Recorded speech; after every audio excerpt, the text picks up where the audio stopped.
Hello, everyone, and welcome back to Voice Like a Lion podcast. I'm your host, Stephen Pemberton, and today we have someone who is quickly becoming a good friend of mine. This is Dr. Eric Recker. He is a dentist, husband, father, keynote speaker, elite success coach. So, not a success coach, elite success coach, author, pilot, mountain climber, and recovering triathlete. And on top of that, he has also conquered Mount Everest barefoot. In his second half of life, he is committed to helping people shorten the distance to becoming their best version and learning to win the now. Eric, welcome to the show. Steve, thanks for having me. I'm not so sure about the barefoot up Everest thing, but appreciate your confidence in me. I mean, with that long list of achievements, I'm sure you could do it blindfolded at this point, probably. Oh man, I don't love the cold, so I would at least need to have some shoes on. But you know what? I wouldn't say no. Wow. So, I mean, like I said, even offline, was this show has really no preconceived notions. We come into it pretty wide open, and so does the audience. So I'm really interested. How did you? Because you just said it's like that would be something that you wouldn't mind trying to take on. For most people, they would think that that is just way too complex. That is just way too big a challenge to even think about taking on Everest. Why do you have confidence that you could even step foot on Everest? So first of all, I better take the Everest thing right off the table because I like to do crazy things, but I don't like to do crazy things that involve the possibility of me not coming back to my family. Mm, So Everest is one of those things that would I love to see base camp someday? Sure, I think that'd be really cool. As far as going up all the way to the top, it's a different thing than it used to be. The mountain is so crowded. There's so many people that are doing that. I'm really afraid that money has gone way ahead of safety as far as importance. And so I think some people are putting themselves at unnecessary risk going up there. So I've been up Mount Kilimanjaro. wow. Absolutely love that experience. I have another thing that I'm going to do later this fall where I'm going to go to a resort in Utah, and I have 36 hours to climb 29,000 vertical feet. Wow. So what we'll do is hike up the mountain, take the lift back down because it's at a ski resort. And we'll do that. It's going to take 13 times to do that to get 29,000 feet, which is the vertical height of Everest. So I like doing challenges like that where I'm pretty confident I'm going to come home and see my family afterwards. But I Yeah. still get that cool challenge, that cool experience, and I'm super excited about it. So what makes you so excited to take on challenges? Because most people they just want to avoid them. Yeah, I think that God gave us this amazing body. I mean, He blessed us with the abilities that He's given us, and part of it for me is most of what I do in my professional life is working with my mind. So I like to Mm, see what my body can do. I think it's amazing how God has gifted us, and I want to take care of my body because that also helps take care of my mind. So any chance I get to be outside and moving in creation, I am all for it. I love that because I'm very much of the same mind in that way. Where even for us, like for my family, we feel like that the Lord was just telling us this the year of strong relationally, strong financially, strong emotionally, strong spiritually, and strong physically. So, I mean, for me, literally, I'm right here at this computer pretty much all day, every single day. And I even made the joke because I have a friend of mine who he's really successful with social media. I mean, he's on giant podcasts now talking about the power of social media. And the thing he says, like, just document your life. And my wife said, well, you should just document your life. It's like, I don't do anything. It's like, I sit here at this desk. You're just gonna be seeing me sit here and type on this keyboard. It's like that is the culmination of my day. So being able to go and challenge myself physically, I think is really, really important. That's something that I took on years ago now because growing up, I have like a little bit of a concave chest. So my parents always told me, oh, you'll never be able to bench press very much weight because of how your chest is set up. And I used to believe that. And then I decided, you know what? I'm just gonna see how strong can I get. And my dad's personal best, like he was, he's the Superman to me. So I was trying to see if I could beat Superman, and his best was 365 pounds. So I was working my way there. And I remember the day that I broke that record and I did 375. and I almost died. Like I blacked out under 375 pounds.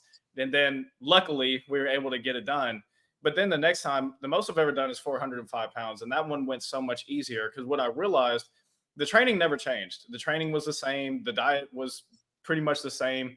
But why was 405 easier than 375 was because it was achievable to me.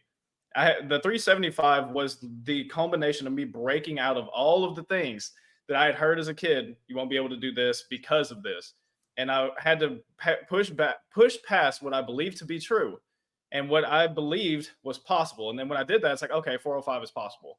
But I think that God gives us the power and the desire to do what pleases Him, and we've been given this amazing body, even as you said, this amazing mind. Why not push it to actually see what our potential is?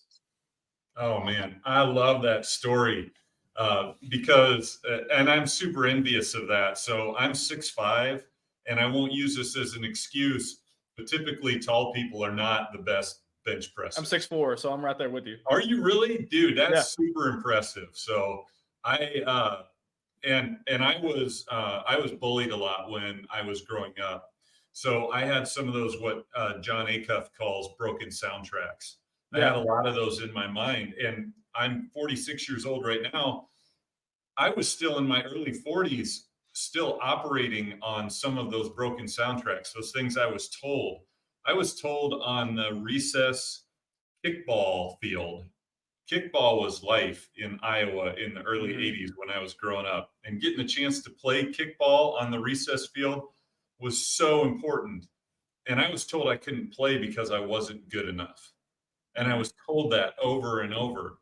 And when you're that age, and I'm 6'5" now, but I wasn't very tall. I was a little bit husky and was not very coordinated. I remember standing on the side of that recess kickball field and making a pact with myself that I was going to be so freaking good at everything that I ever did that no one would ever not pick me. So Wow. I created this animal that was just never happy with my accomplishments. Nothing was ever good enough. That's why recovering triathlete was in there because I did triathlon through the Ironman distance and still hadn't found what I was looking for. And I finally realized that I was still trying to prove those bullies wrong. And once I upgraded that old software to a newer version where God is telling me that I'm good enough and that He loves me unconditionally and He wants to use me to bless the world.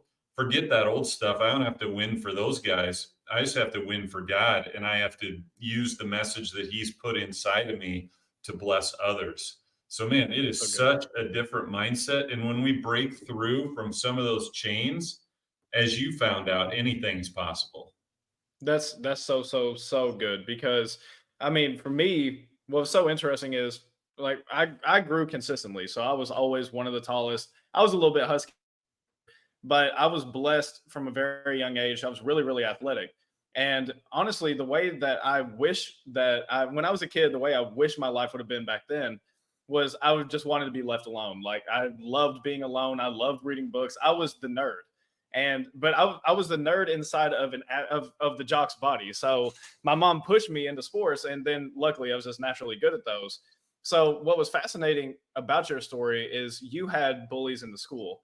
For me, the people that I got the soundtracks from were my parents, and a lot of it would come from my parents, especially because of sports. Is they would push me, and especially my dad. He would say, "It's like, well, you're not good enough in this area," and I just remember very distinctly my time was very similar. That's why I was smiling when you were telling your story because I'm very much the same. I created this image inside myself, and I can remember it. And I remember seeing it was a monster that I would see inside of myself. I could visualize it, and I would just be the angriest person. But it felt like anger gave me power. So it's like if I'm angry, I have all this adrenaline, and I can just make something happen. And then what I noticed is when I got older into my adulthood, this thing was not serving me anymore. When because at one point in time, when I just remember my parents telling me it's like you're not going to be able to find a good job because you don't have a degree, you don't have any connections. And then when I found a good job without those things, I said I'm gonna show you. And then I went and I flew up the chain quickly, but I took all my money and just put it into all sorts of stupid stuff because I was trying to impress people who didn't care. I was trying to, I just remember buying this truck that was more expensive than the house we were staying in, and just taking it, already expensive, and then taking it to the customization shop and having another 15,000 put on it. And people thought that it had got repossessed. And then when it came back, I said, I'll show you. And I just remember having this, it was almost like a demon that I could see visually, that I had just accepted what it was telling me instead of me actually realizing that I don't have to be a servant to anyone, that I am the son of God. And that is such a huge distinction, which it sounds like that you found, was going from servant to son. Because in sonship, when you know that you are royalty, you're seated at the table and you know that he loves you no matter what you do. That's where the prodigal son story comes from. It doesn't matter what the prodigal son did. When he came home, the father loved him right where he was at. And when I finally realized that, which to be honest was like last year, is that was when everything started to really change for me, because I thought I'd gone through so many mental blocks. I thought that I'd walked with the Lord. I thought all of these things until I realized that the one thing I'd been missing for so long was just learning how to receive his love. Because Mm. once it wasn't about his blessings. It wasn't about, am I good at something? It wasn't about any of those things. Once I could feel and receive his love, that's when everything started to change for me. And it sounds like that's what started to change for you as well. You are so right. There's so many broken operating systems that we have to break free from. I know I keep coming back to that, but it just feels that way. One of the crushing burdens I had is because I wasn't good enough when I was younger. I felt like I needed to be everything to everyone, and Mm, that one just destroyed me. So I'm a dentist by trade, so I see patients in my office 3 days a week, and then I do coaching and speaking and content and everything else that I do on Thursdays and Fridays. But I remember that Mondays would be this day that I just dreaded, because I didn't know it at the time. A lot of it was because I was living in this imposter syndrome. I was worried that I was going to be found out, that people were mm. going to figure out that I didn't know what the heck I was doing as a dentist. I didn't know what the heck I was doing as a boss. And somebody was going to come to me with something that I didn't know the answer to. And so I was just paralyzed by that. Sunday afternoons, it would start sometimes. There were nights that I literally did not sleep for a minute, Sunday nights into Monday.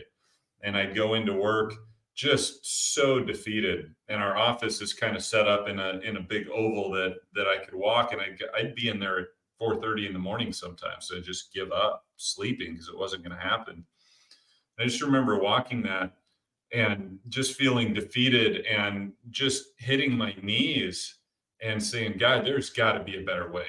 Like, this cannot be the rest of my life. I can't do this. I'm going to die early of whatever stress Yeah. related because of this. And in that moment, I sensed it so solid in my spirit. It wasn't audible, but I knew it was there. Um, God told me, you don't have to be everything to everyone.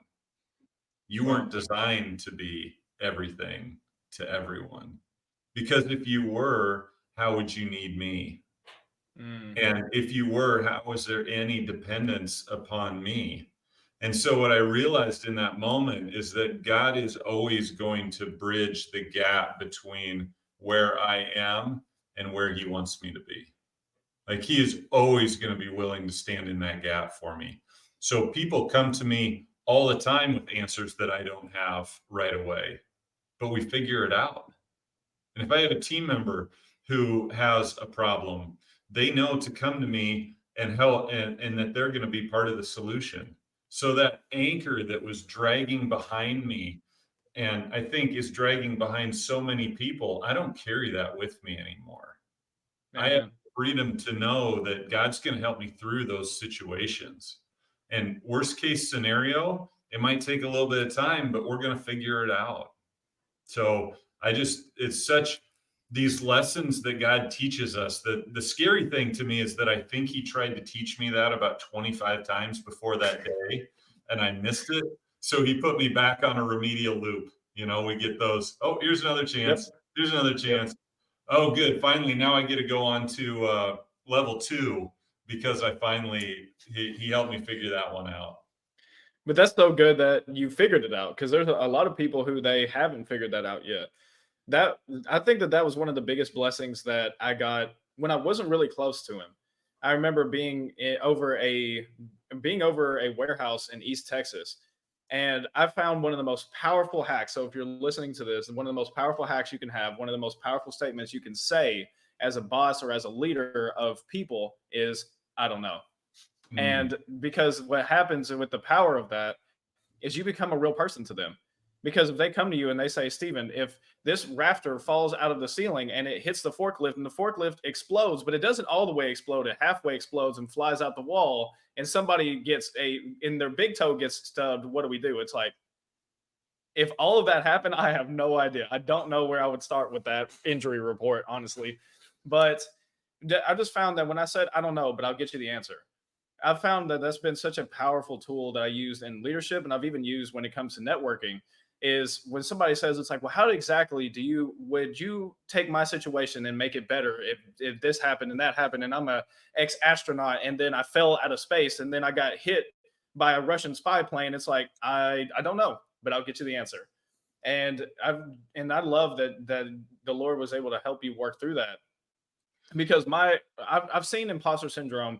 I've seen those kind of thoughts destroy people that are close to me, because it will keep them up night after night after night, where they're just sitting there and they go back and it's like, well, if I just would have said this different, if I would have said this different, if I would have done this thing, if maybe I can do this next time. And you get stuck in basically analysis paralysis. And that's what I love when you have the win the now, is even through this podcast, I can hear why people come to you and they get coached by you, because you're helping them win now. Yeah, and the reason that win the now is so important to me is I lived a large part of my life not being in the present moment. And I Mm, think that's what a lot of us do. We're either stuck in the past, the things that happened to us, the bullying, uh, maybe the marriage that didn't work out, maybe the yeah. decision that a kid made, a diagnosis, whatever you have in your past, words that were spoken over you, or we're worried about the future.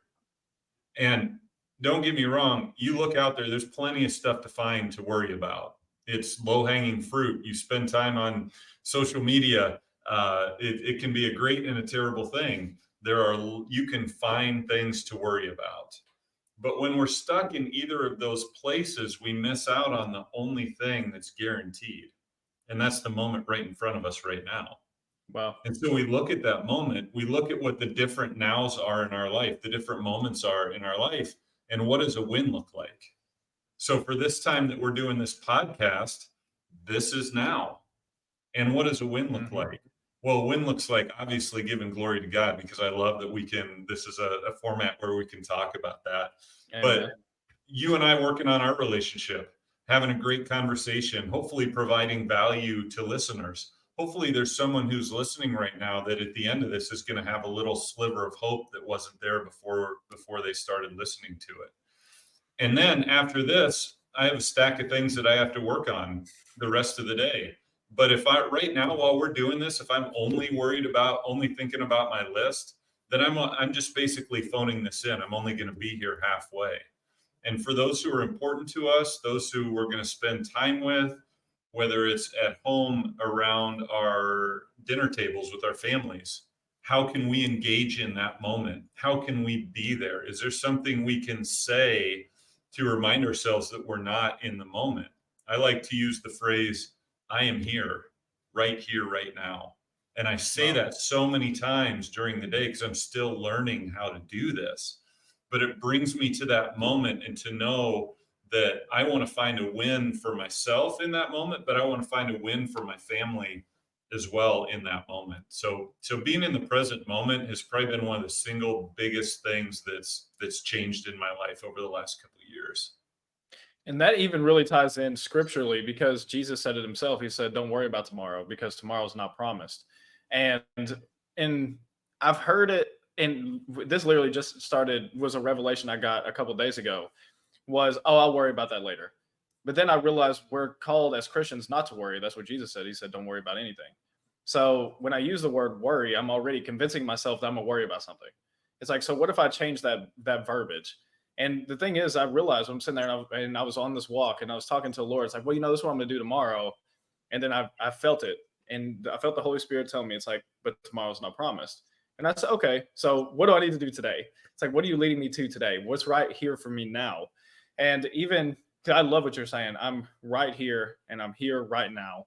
Do it, just having those kind of mantras where you keeps you grounded in the moment, and tying it in scripturally that the Lord tells you not to worry about anything and tomorrow is not promised, because this moment, you will never get this moment again. And how can you invest in this moment? If it's with a person like you and I talking right now, Eric, is I'm investing in you. I'm investing in this moment. To everyone listening, I'm investing, because I only have this one moment. We only have these 30, 45 minutes to invest in the people who listen. And that's what's exciting, though, is that we've been given the great opportunity to do this. And for you, for what, so I've heard your life experiences, and I love every way that the Lord has just been leading you. And this conversation is incredible. What led you to go from dentist to coach? Yeah. So in one word, burnout. Mm, So burnout has been a huge part of my life. And one of the things that I've really learned to do is when something happens to us in our lives, it's really important after the dust is settled to do a forensic investigation on that thing that happened and figure out what we can learn from it. And so my burnout went as far as chest pain, heart palpitations, and panic attacks.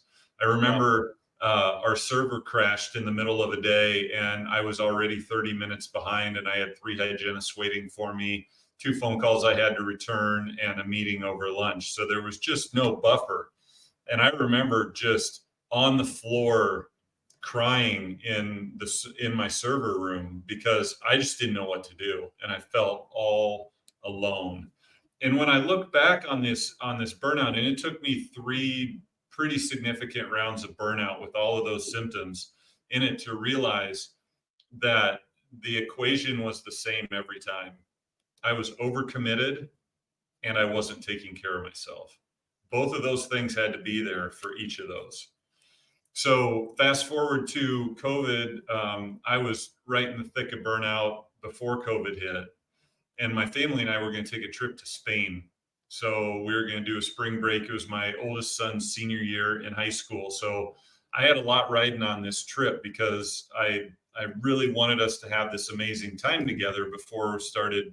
I knew college was going to come really, really fast after this. Well, then that got canceled. It was a good thing because Spain was one of the epicenters of the pandemic, so it's a good thing that we didn't go there. But then everything else that ensued, it was death by webinar. There were so many webinars, so many things we had to learn while our office had to be closed. And so I just was getting bombarded by all of this. And I made a commitment that I knew there was going to be so much noise out over however many weeks our office was going to have to be closed. So I made a commitment each day to spend 30 minutes in quiet.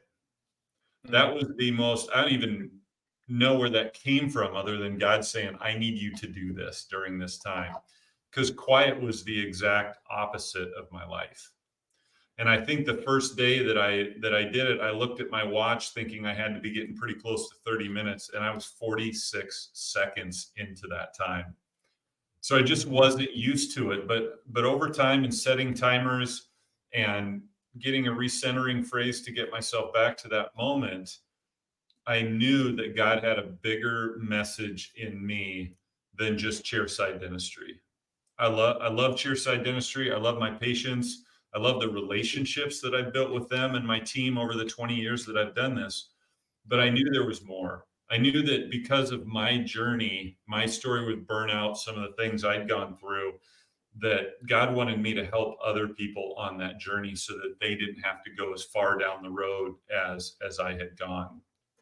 So that was really the starting point for all of this. Since then, I started writing and I wrote a book, and I worked with a coach, still working with him for a period of time now, and he's helping me get to the point where now I'm doing a lot of workshops on burnout, stress management, self care, achievement versus fulfillment, those sorts of things, and one-on-one coaching, trying to help people I think there's a lot of people who are in the same boat that I was in, Yeah. burned out, and they just don't know what's next. So I love to step in and help people figure out what's next. Help, and we're just so isolated. Yep. COVID told us we needed to be isolated, that other people were toxic, and man, I just hate that it did that, because we have so many people who are working remotely, and that's fine, but they have no social support system too.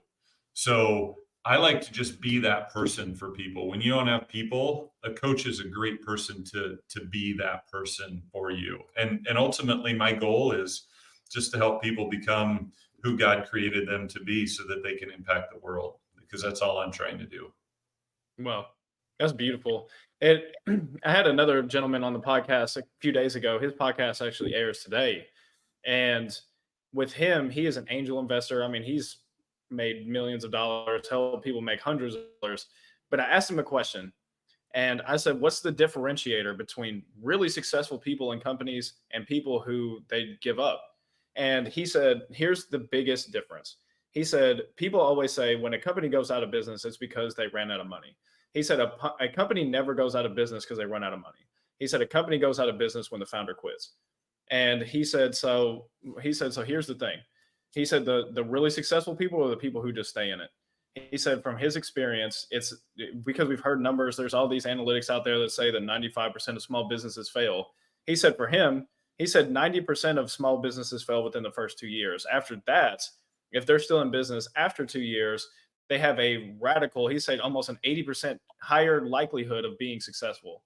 So for you, is I'm just so excited that there's people, I'm sure people listening to this, people you come across, that they need what you have.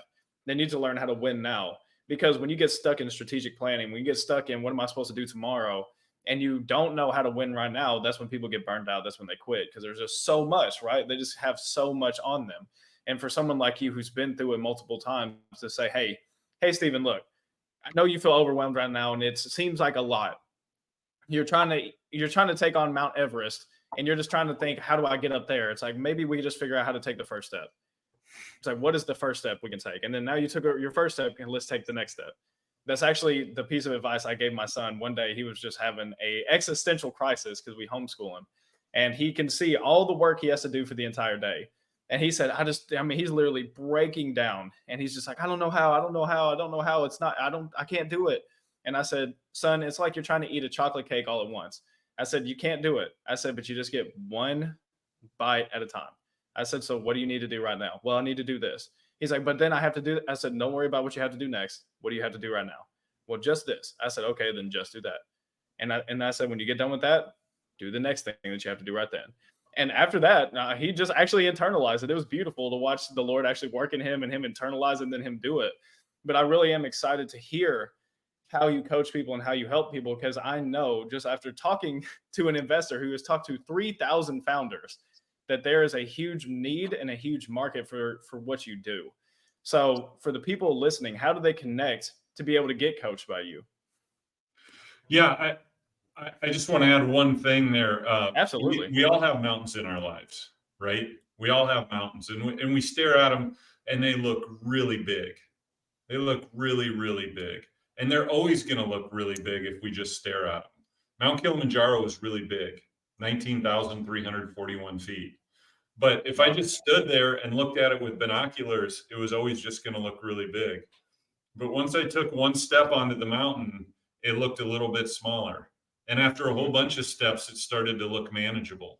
So we have to find a way to get from I'm just staring at my mountain and I hate it and it's big and it's ugly and I can't do it, to what's our first step? All right, we did that first step. Let's maybe even celebrate a little bit, because we're terrible at celebrating. Let's maybe even Yes. celebrate that we took the first step, but then let's plan the rest of the steps. And yeah, tomorrow's not guaranteed, but let's have a framework where we might start to look at this. If God changes things along the way, God will change things along the way. But if our intention is to start taking that first step, and we have someone to keep us accountable for that, and we have someone to help us devise a plan, then all of a sudden we're not just sitting there staring at the mountain feeling sorry for ourselves that we can't go up it. So that was huge in my life. I learned a massive lesson about that when I was on Kilimanjaro. I almost didn't make the summit because I made some bad choices with some sleeping pills trying to get a little bit of rest. But it was really that through the night on summit night, going up switchbacks to try to get to the summit in the dark and the cold and the wind and all of that, it was one foot in front of the other. I couldn't be anywhere else. I had to be right there. And I learned so much about that present moment. So yeah, as far as people getting a hold of me, my website is the easiest place to get a hold of me. It's just my name, ericrecker.com. You can check out links to my social media profiles there. And I have, if you are starting to feel a little bit burned out, which I think anyone who's listening to this, it would probably be classified as a high achiever. And most high achievers do experience burnout at some point. So if you go to my website, there will be a pop up for a 5-day knockback burnout challenge. It's just a great way to say, boy, am I feeling a little bit burned out? What can I maybe do? What are a few easy steps that I can do to try to push that back a little bit? So that's my gift to you. And I'd love to have a conversation to see if I might be able to serve your team or serve you. And it'd be my privilege to be able to share the journey with you. So everyone listening, you heard that. I need you to go take advantage of that, because with what you've heard from Eric is you're hearing from his heart. You're not just hearing from his wallet.